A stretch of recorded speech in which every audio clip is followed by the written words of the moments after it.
No episódio anterior, falamos sobre as duas bestas que se manifestam na pessoa do anticristo e do falso profeta.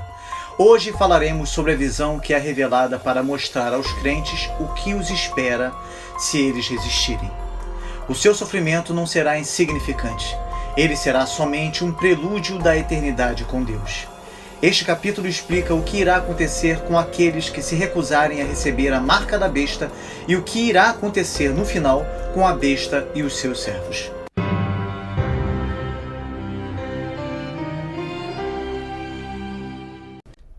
Este capítulo encerra a quarta sessão paralela do livro de Apocalipse, ou seja, este é o último episódio da série de revelações do interlúdio. O primeiro episódio foi iniciado no capítulo 12 do livro, que apresentou a igreja simbolizada na mulher celestial, que será perseguida no período do toque da sétima trombeta. O segundo episódio foi apresentado no capítulo 13, com a manifestação do anticristo, neste mesmo período. O terceiro episódio nos apresenta agora com uma série de 4 visões de consolo e conforto para a igreja, com o intuito de edificá-la e encorajá-la em seu derradeiro período na face da terra. Historicamente, a mensagem deste capítulo encontra uma igreja assustada e perplexa, pois sofria intensa perseguição da parte do imperador Domiciano, que, de modo até mais sistemático do que Nero, promoveu uma perseguição aos seguidores de Cristo, que se espalhou por todo o império. César Domiciano era ávido por honras divinas e passou a forçar os cristãos a adorá-lo como Deus e Senhor. Alguns eram insultados publicamente, outros eram boicotados nos seus negócios e muitos outros eram exilados em regiões inóspitas e muitas vezes mortos. Todas estas difíceis circunstâncias levavam aqueles nossos irmãos do primeiro século a questionar o caminho da fé que haviam abraçado, já que muitas vezes pensavam estarem abandonados à própria sorte. Por isso é importante considerar o propósito primário da mensagem do Apocalipse, que cumpriu seu papel histórico de encorajar e encher o coração de esperança dos cristãos, mostrando para eles e para toda a Igreja de Cristo ao longo dos séculos que as dificuldades momentâneas pelas quais eles estavam passando e pelas quais a Igreja haveria de passar através da história não representam a última e maior realidade do cristão, mas revelam o governo soberano de Deus e do seu Filho Jesus sobre todos os fatos da história, com grande atenção à história pessoal e particular de cada um de nós.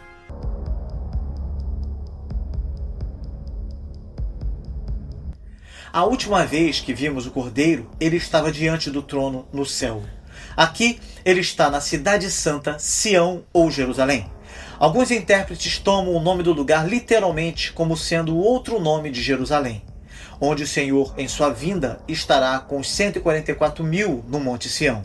A dificuldade com este ponto de vista é que as Escrituras ensinam o regresso de Cristo nas nuvens do céu, em conjunto com a ressurreição dentre os mortos, a transformação dos que estiverem vivos naquele tempo, e os santos para sempre com o Senhor. Outros entendem o Monte Sião simbolicamente como lugar de libertação e vitória. Neste caso, este monte seria um símbolo espiritual da vitória dos santos. Entretanto, a Sião ou Jerusalém Antiga é frequentemente definida no Antigo Testamento como a sede do governo de Deus na terra e o centro da sua vitória final. Todavia, segundo o Novo Testamento, este monte tornou-se um símbolo da morada celestial de Deus, a cidade do Deus vivo ou a Jerusalém celestial, não mais uma cidade terrestre, mas de cima.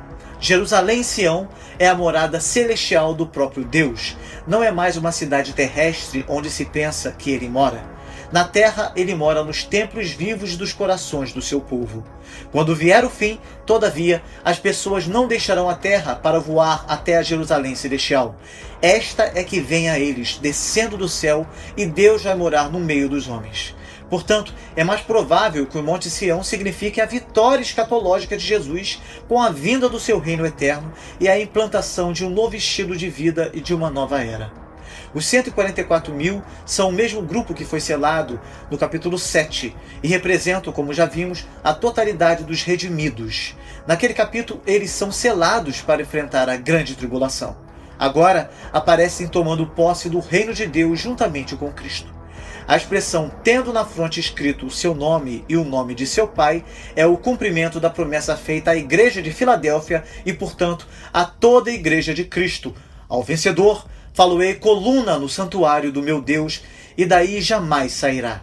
Gravarei também sobre ele o nome do meu Deus, o nome da cidade do meu Deus, a nova Jerusalém que desce do céu, vinda da parte do meu Deus, e o meu novo nome. Os 144.000 fazem o contraste com os adoradores da besta que foram marcados para a condenação. Os remidos recebem também uma marca, o nome de Deus e do Cordeiro.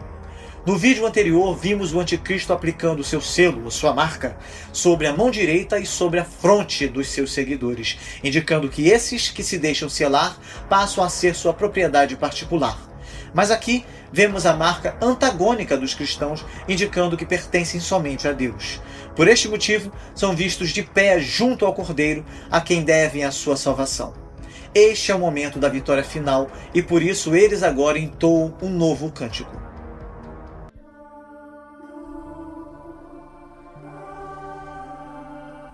A voz ouvida do céu tanto pode ser a de Jesus, recebendo seus adoradores com grande júbilo, como também pode se referir à voz dos remidos, transformados agora à imagem e semelhança de Deus, entoando o novo cântico da redenção, ou até mesmo dos anjos músicos que são diferenciados dos 4 seres viventes e dos anciãos, dando a ideia de que eles são exércitos de cantores celestiais, cujo cântico só poderia ser aprendido pelos que foram redimidos da terra, pois certamente tal louvor possuía relação íntima com a experiência pessoal de salvação e redenção de cada um dos remidos.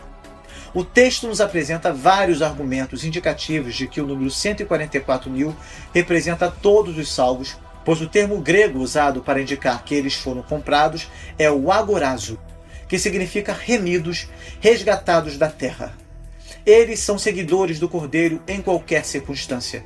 Eles são os que foram redimidos dentre os homens. Eles são primícias para Deus e para Jesus, do mesmo modo como o povo de Israel era consagrado ao Senhor e era as primícias da sua colheita.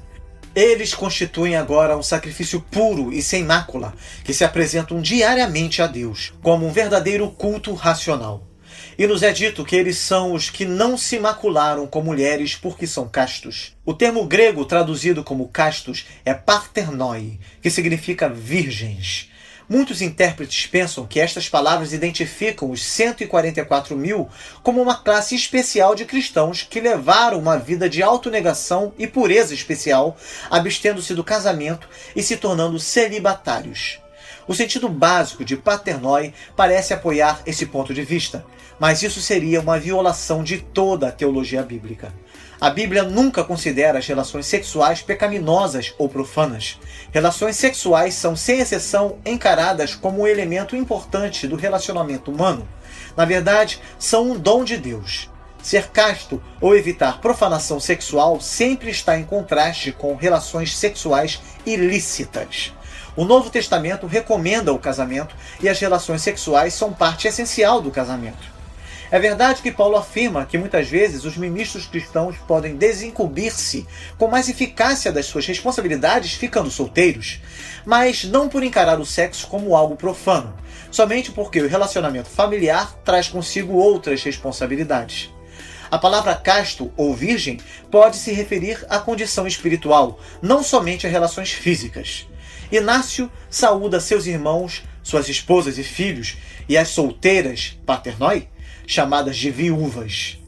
Quanto à sociedade, estas mulheres tinham estado casadas e eram agora viúvas, mas espiritualmente elas eram virgens. Paulo também usa esta palavra para os que são casados. Tenho-vos preparado para vos apresentar como virgem pura, paternoi, a um só esposo, que é Cristo. Esta interpretação encontra apoio no fato de que João, em diversas ocasiões, fala da idolatria da besta como porneia, prostituição.